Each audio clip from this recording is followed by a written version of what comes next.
মা, ও মা, মা গো, এখন শরীর কানা কেমন আছে মা? শরীর কানা এখনো দুর্বল আছে, মাথাটাও ঘুরোচ্ছে, তাই আর উঠতে ইচ্ছে করছে না কো। না উঠলে তো চলবে না কো মা, একটু উঠে বসো, দেখবে শরীর কানা ভালো লাগছে। ওটো দেখি আমি ধরছি, ওটো ওটো। আচ্ছা ওটো, আস্তে আস্তে ওটো।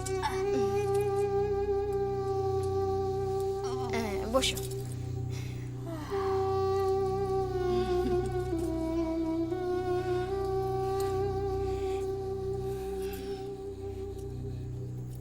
বলছিলাম যে সবাইকে ঘোলখানা ভালোই খাওয়ালে। ময়না, ধমকাচ্ছ কাকে? আমি কি কোনো মিথ্যে কথা বলেছি নাকি? যা বললুম সত্যিই তো বললুম। তুমি ভালো করেই জানতে মা যে ওই পেট পরিষ্কার করে ওষুধ খেলে তুমি মরবে না কো, আর তুমি মরবে না বলেই তুমি এই নাটকটা করেছো। ময়না, তুই কি এই কথাগুলো বলার জন্য এখন এখানে এসেছিস? আমি যে এই কথাগুলো বলবো সেটা তুমি জানতে না? বেঈমান, বেঈমান মেয়ে কোথাকার। আচ্ছা আচ্ছা, বেঈমান মেয়ে আমি দেখেছি, কিন্তু তোর মতন একটাও বেঈমান মেয়ে আমি দেখিনি, এ কথা আমি হলফ করে বলতে পারি। কি বেইমানি করেছি আমি? তুমি আমার হকের ধন আমাকে দেবে না? আমার ন্যায্য পাওনা চাইতে গেলেই আমার দোষ, তাই না? কিসের, হ্যাঁ কিসের হকের পাও না তোর? আমাকে বোঝা দেখিনি একবার? বারে টাকা টাকার আমার শ্বশুর বাড়ির তো নাকি? ময়না, তুই আর শ্বশুর বাড়ি দেখাস না, তাও যদি ভালো করে একদিন শ্বশুর ঘর করতিস। যে কয়দিন ছিলিস তাদের তো একেবারে হাড়ে মজ্জায় জ্বালিয়ে খেয়েছিস। নিজের মেয়ে তাও না বলে থাকতে পারলুম না। তুই সেখানে যা করেছিস কোনো মানুষের সাথে করে না।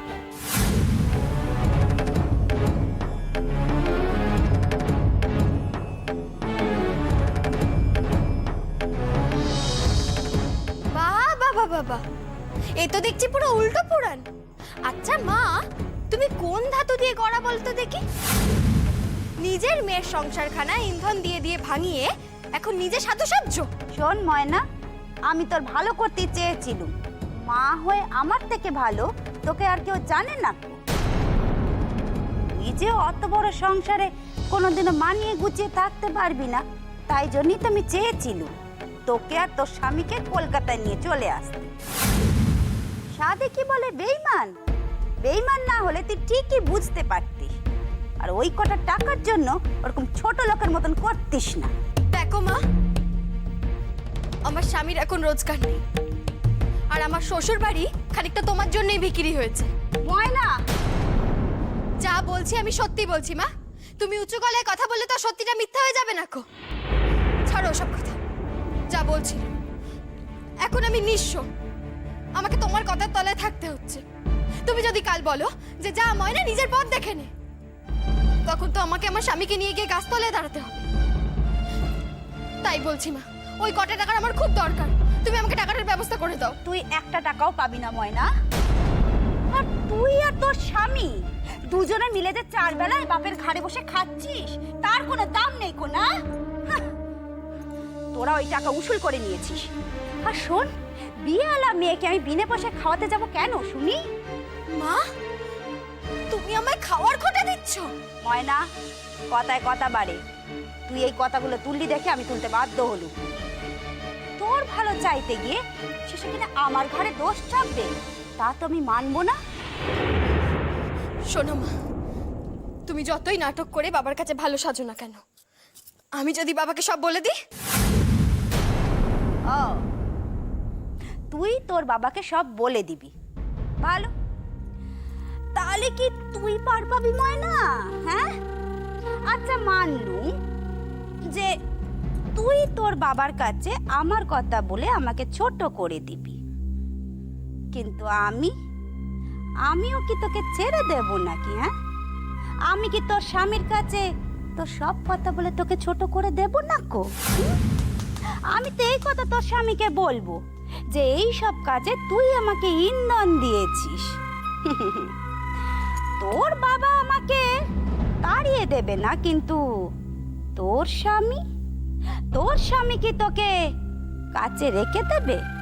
জীবনের মতন তোর মুখ দেখবে? আর তোমার কোনোদিনও ভালো হবে না মা, তোমার কোনোদিনও ভালো হবে না।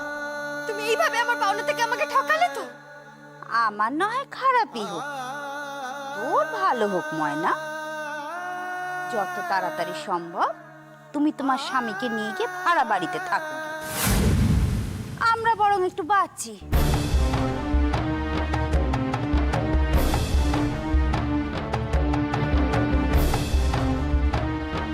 এটা আমার বাবার বাড়ি মা, আর তুমি নয়।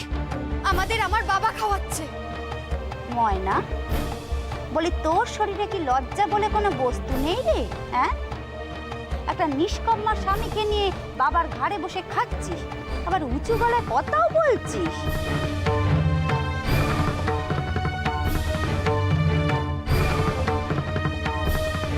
পাড়ার লোকজন যা বলে, ভাগ্যিস তোর কানে সেসব কথা যায়নি গো। তাহলে তখন তোর মনে হতো সেই লগ্নে গাছতলায় গিয়ে থাকি।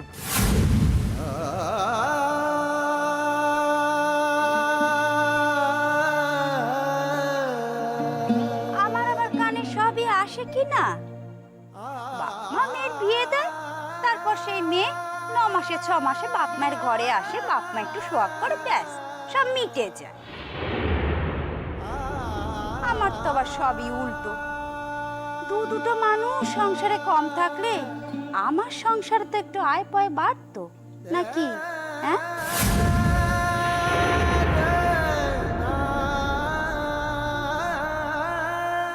মা শোন ময়না, আমি যা বলছি হক কথাই বলছি।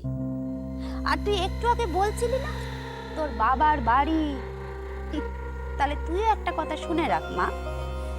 স্বামীর বাড়িতে প্রথম অধিকার হচ্ছে তার স্ত্রীর, তারপরে তার ছেলে মেয়ে। বাহ বাহ বাহ, তাহলে এখন তোমার আসল রূপটা বেরিয়েই গেল, তাই না মা?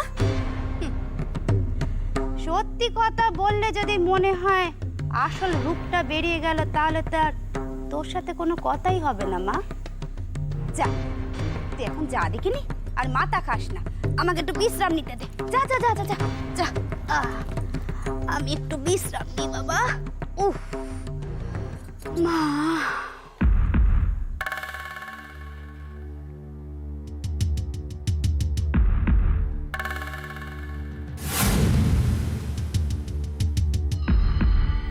চালে তো তুমি একটু ভুল করলে মা। একটা কথা মনে রেখো, আমি তোমারই মেয়ে। তোমাকে যদি তোমার ফাঁদে ফেলতে না পারি, তাহলে আমার নামও ময়না নয়।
এই জন্মে আর কথার লাগে দেখা হইল না। আল্লাহ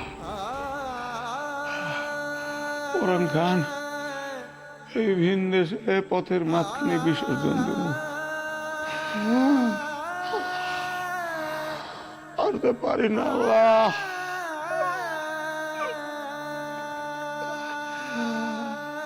পেটে বড় বেদনা।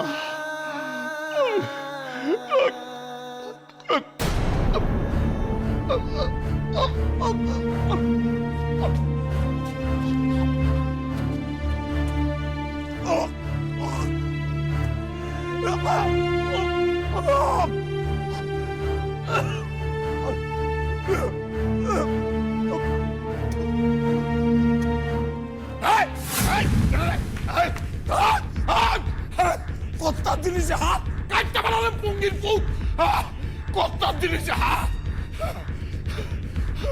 আমার বেটা কাটতে পারা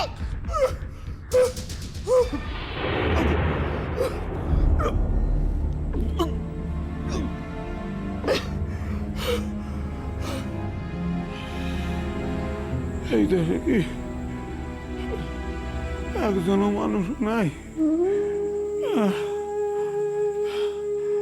কেউ কারে সাহায্য করে না।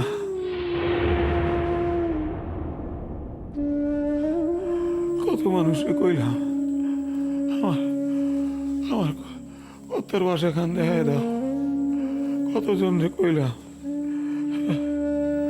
কেউ সায় দেয় না। আল্লাহ কেউ সায় দেয় না। কথা কথা আপনি কি এই পথ দিয়া একবারও যাতায়াত করেন না? যদি যাতায়াত করতে তাহলে তাহলে আপনার এই বান্দারে দেখতে পাইতেন। শুধু আপনারে দেখুন বইলা জীবনের শেষ কটা দিন আপনার নিকট থাকুন বইলা কত আশা নিয়ে ঘর ছাড়ছি, গাছ ছাড়ছি, দেশ ছাড়ছি।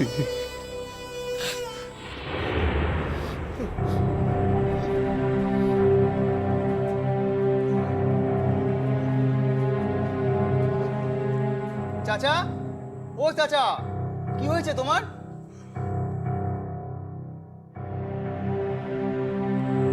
শরীরটা ভালোটাই রে বেস্তা,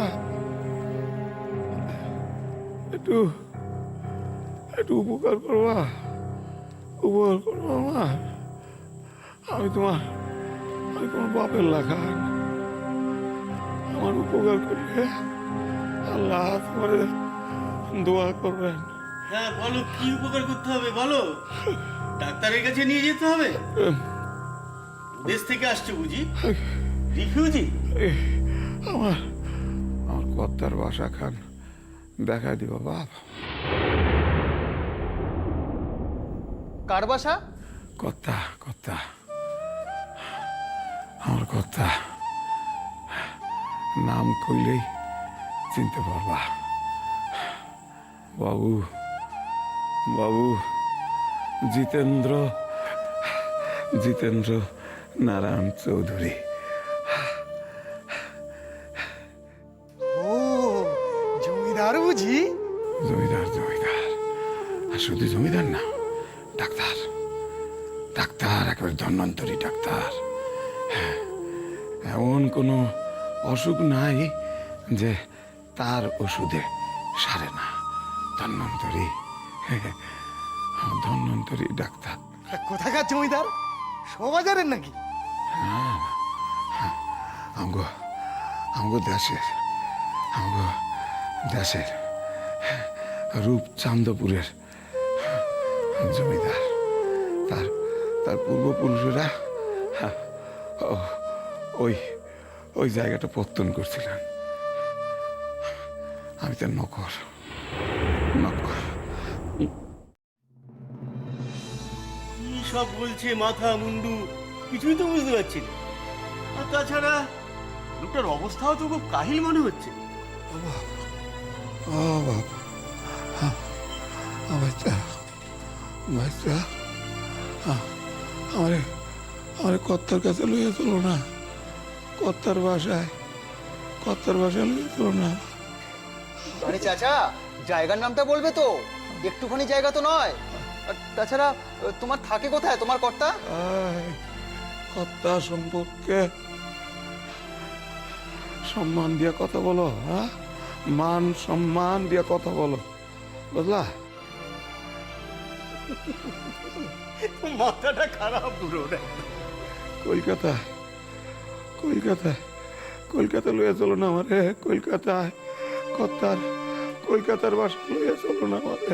আরে দূর বুড়ো, কলকাতা কি একটুখানি জায়গা নাকি? বলি একটুখানি জায়গা? কলকাতার কোথায় থাকে সেটা বলবে তো। ঠিকানা কি? ঠিকানা আরে বাসার ঠিকানা আমি কেমনে জানো? আমি কোনোদিন কি আসছি? হ্যাঁ, আসছি এই কলকাতায়? তোমরা কেমন কলকাতার মানুষ? হ্যাঁ, আমার কর্তারে চেনো না? হ্যাঁ, কেমন কলকাতার মানুষ? যাও যাও যাও, তোমাকে দিয়ে কোনো কাম হইব না। যাও যাও, আউগা আউগা, যাও যাও। বাঙাল দেশের জমিদার কলকাতায় এসেছে, বুঝলে, রিফিউজি হয়ে। তাকে আমরা চিনতে না পেরে কি অপরাধ করে ফেলেছি বলো দেখিনি? একখানা মুকুট কিনে তারে খুঁজে গিয়ে মাথায় পরিয়ে রাজা সিংহাসনে বসাতে হবে, এদেশের রাজা সিংহাসনে। কিসের মুকুট? সোনার? আরে না না, তবে? কাঁটার মুকুট, কাঁটা। হ্যাঁ। হালার পালা, হালার পঙ্গির পুস্তক।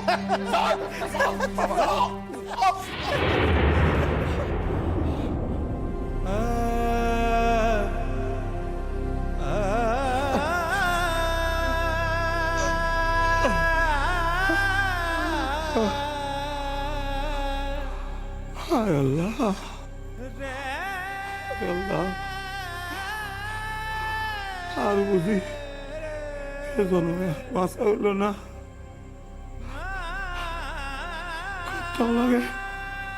কত লাগে হাত বুঝি সাক্ষাৎ হইল না।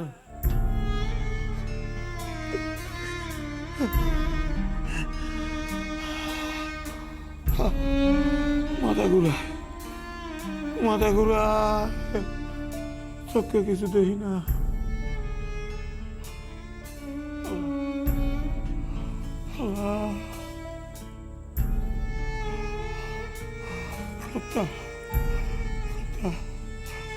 আপনার এই নগর, আপনার এই কদম চেষ্টা করছিল আপনার নিকটে আসনের।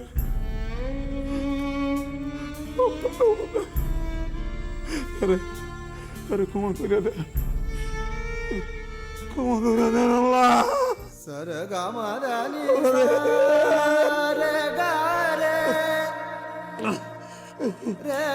মা